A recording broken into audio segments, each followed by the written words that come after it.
With this film I would like to inform the public about the abandonment by Dr. Samii and Dr. Tatagiba from me as a patient who has been severely damaged by experimental neurosurgery.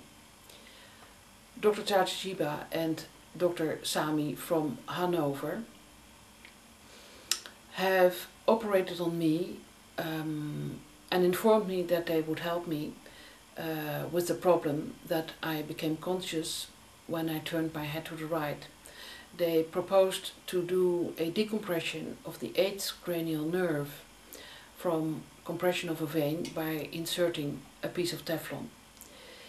When I woke up after the operation, Dr. Tatagiba told me we have found another compression and used the term medulla oblongata, which was compressed by an artery. He never told me that medulla oblongata stands for brain stem. He never told me that this was experimental surgery.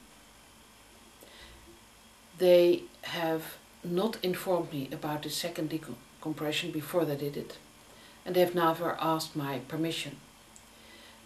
After 6 weeks, I became completely disabled, because when I was upright, I lost consciousness by standing for 2 minutes, when I walked for 2 minutes, or when I sat up. And when I came back by ambulance to their hospital, I only saw Dr. Tatagiba. He made 1 CT scan, and then he sent me back to the hospital in Holland again, and he told me, oh, it's psychological, we cannot find any problems. And this was a sheer lie. After the 6 months I was reoperated, but again the following neurosurgeon, he misinformed me and never told me that what he also did was again experimental neurosurgery. I have become completely disabled by the surgery of Dr. Tatagiba and Dr. Samii. I have become dependent on the intake daily of beta blockers to reduce the heart rhythm. I have severe headache on the place of the operation of my head,